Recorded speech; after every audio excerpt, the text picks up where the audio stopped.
Ever since 2017, when Capcom released Resident Evil 7 Biohazard, it feels like both Capcom and the Resident Evil franchise have been on a bit of a roll.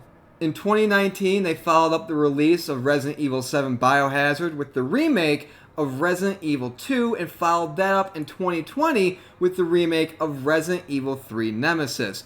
And in 2021, Capcom looks to build on the success that its Resident Evil franchise have had over the past few years with the release of Resident Evil Village. Welcome to another episode of Reviewcade. I'm Nick. I'm Andrew. And this is our review for the month of June.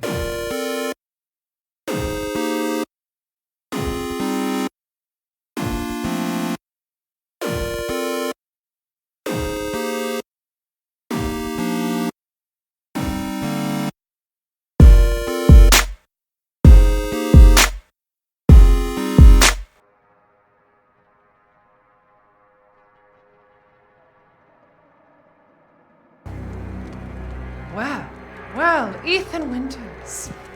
You escaped my little brother's idiot games, did you? Let's see how special you are. Playing as Ethan Winters and walking out and seeing that village for the first time in full 60 frames per second glory on the PlayStation 5 is one of the most beautiful moments I've ever had playing a video game. Everything from the way that areas like Castle Dimitrescu looks to the way the village streets and roads look is just beautiful and sucks you in to the area and to the ambiance of the village itself. Something that I really appreciated about this game was the fact that amongst its different bosses, each boss has their own area, and each area makes the game feel more like an anthology rather than just one game where you're jumping from one place to another and everything feels the same. Each area has its different challenges, each area has its different looks and feels and corridors, and it just feels fresh at every single turn.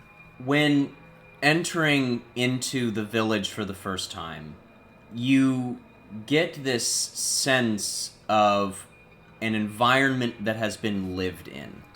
Nothing feels polygonal or out of place. It feels like a real village, and the attention to detail, from the wood to the slush to the stones and the trees and the fields, everything feels like it was given very particular attention and care when building this absolute nightmare of a locale.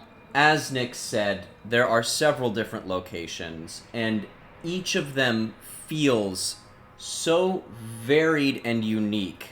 You have Dimitrescu's castle, which is this overly opulent landscape filled with nightmares and traps and puzzles to solve. And then moving forward to the dollhouse, which both of us were absolutely scared out of our minds in, and the psychological terror and horror of its particular feel, almost Silent Hill-esque in my mind, to Moreau's water world, shall we say. Each environment captured the essence of the horrors that you have to face in the final encounter of each.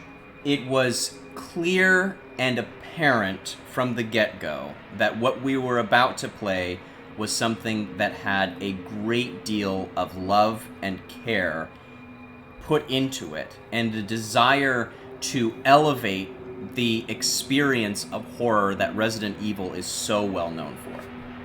And while Resident Evil Village is a beautiful game to look at, the same cannot be said for its accessibility controls and options.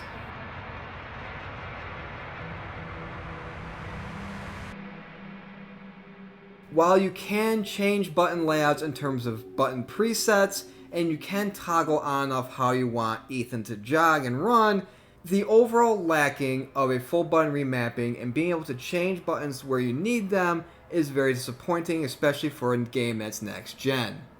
In terms of other options you can turn on and off to assist you, you can change the color of the reticle and you can also change the way that sound is displayed while you're walking through the village, whether you want to hear sound that is more closer to where you are, or focus on sound to be able to hear sound that's of a much greater distance.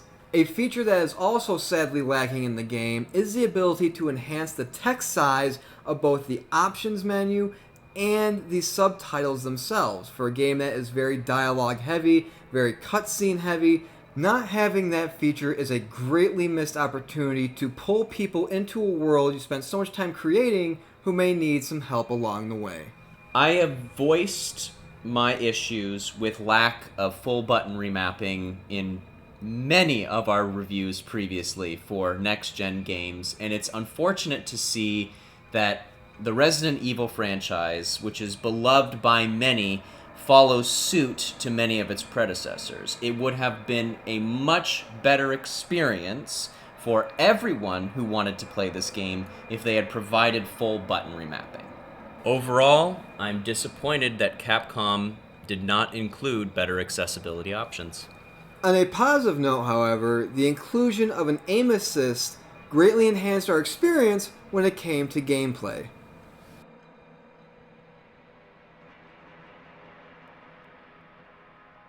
To bring back and build on something I mentioned earlier in the review, I liked how each area felt different. You go to Castle Dimitrescu, you're walking around, it has that Resident Evil 2 vibe, like you're evading Mr. X, except this time you're evading Lady Dimitrescu and her daughters. You go to Moreau's Reservoir, that's more of a shooter type. You go to the dollhouse, it's very much Batman Arkham Asylum Scarecrow levels, where you don't know what's real, not sure what's happening, and also it's like a giant maze. And I really, really dug that. The controls were very responsive, the firing of various guns felt really, really good with the adaptive triggers, and also very responsive as well. There was never a time where I felt frustrated in shooting a gun or having to use a gun in a certain area, because each gun, while different in how it fires, really just felt comfortable in my hands while using the DualSense controller. I also really enjoy how the game uses the guns as kind of puzzle solvers as well. When you're in Moreau's Reservoir, there are certain areas that you have to use a certain type of gun to break through his barricade of slime. This is also a game, like most Resident Evil games, that rewards you by searching through different environments and going through different houses and different rooms to find ammo, health upgrades, weapon upgrades, and more, which really come in hand when fighting and shooting at the various types of enemies that you face before reaching the bosses themselves. While it may only take a headshot to take down certain enemies like a werewolf, for example, when you face off against the bigger enemies, they don't necessarily come off as just bullet sponges, but as strategy battles and ways that you have to use and utilize your weapons and your areas in order to really get the one-up on them. I rarely in games use grenades or mines, but this is a game where those two items become really the most important things you can carry in your arsenal and inventory. And I found the enemies to be fun and engaging, and the battles to be really, really intense rather than just annoying and roadblocky. I thoroughly enjoyed the variety of creatures and the difficulty in which it took to take them down as the game progressed. For example, in the beginning, you're really only facing these shambling mounds of zombies, right? And some Lycans in general, which are kind of your stereotypical first enemy Goomba type monsters, right? That take a single headshot and that's all it is. But one of my favorite instances, for example, of fighting something new was in the factory, where there was a little page that you got to read, and it gave you insight into the story as to what's happening in this factory. What are they doing inside this factory? They're building these zombie machines. And it told you that normal, conventional weapon fire would not be as effective. Immediately I think, well, I'm going to have to use my grenade launcher the next time I see one.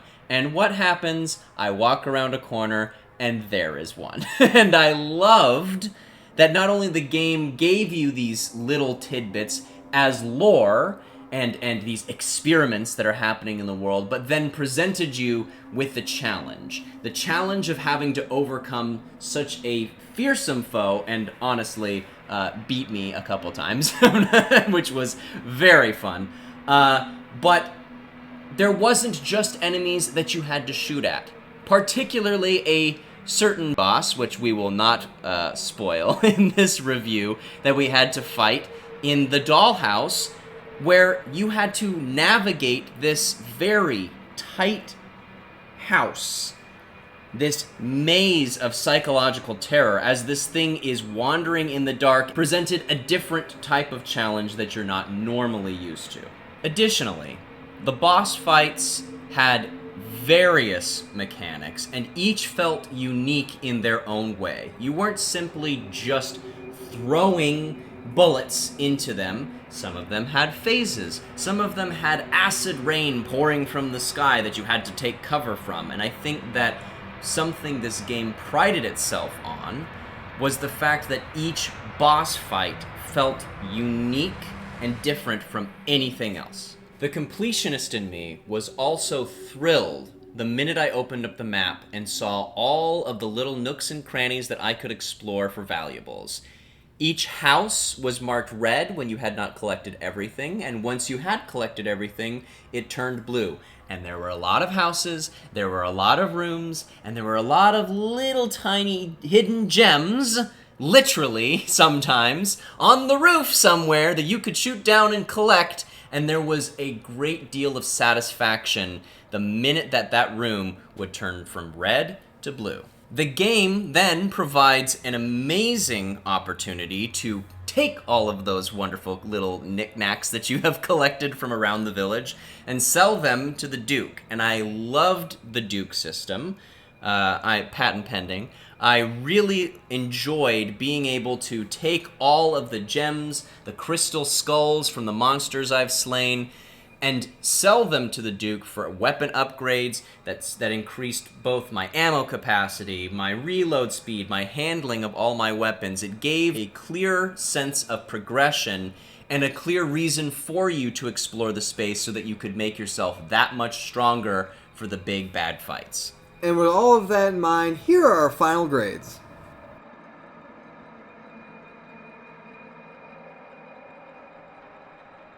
Something I want to piggyback off of from your gameplay discussion is the wanting to discover new areas and look for collectibles and various items. I'm rarely somebody who will either 100% a game or go through and explore everything that a certain map or world has to offer.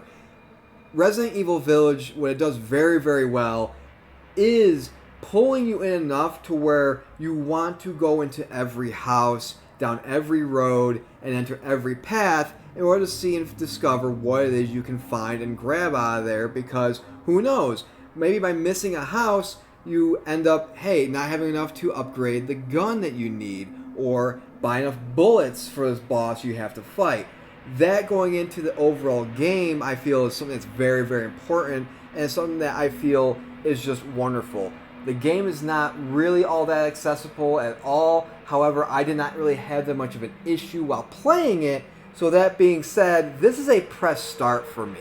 This is a game where I can see myself maybe a month or two down the road when I'm waiting for something else to come out. I will revisit and just start brand new and go through every corridor and discover everything and go after Lady Dimitrescu again and go fight all these different monsters again, because never during this playthrough did I think to myself, this is boring, I'm not having fun, oh, this is very predictable in what's going to happen next in terms of gameplay and story. I really, really thought everything was really, really well done, and this game for me has a lot of replay value.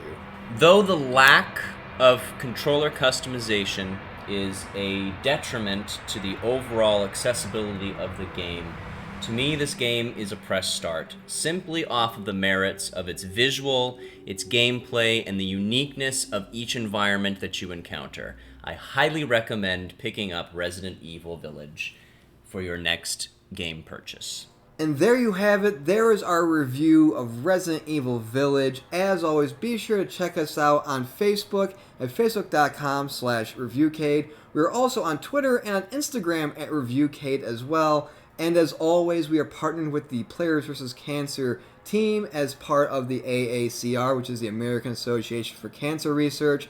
Links to their websites are in the description below, so be sure to check those out and see how you can help fund life-saving cancer research. Also, be sure to subscribe to our channel as well and click the bell icon to receive notifications when new videos go up at the end of every month. And with that being said, we will see you all in July. Bye.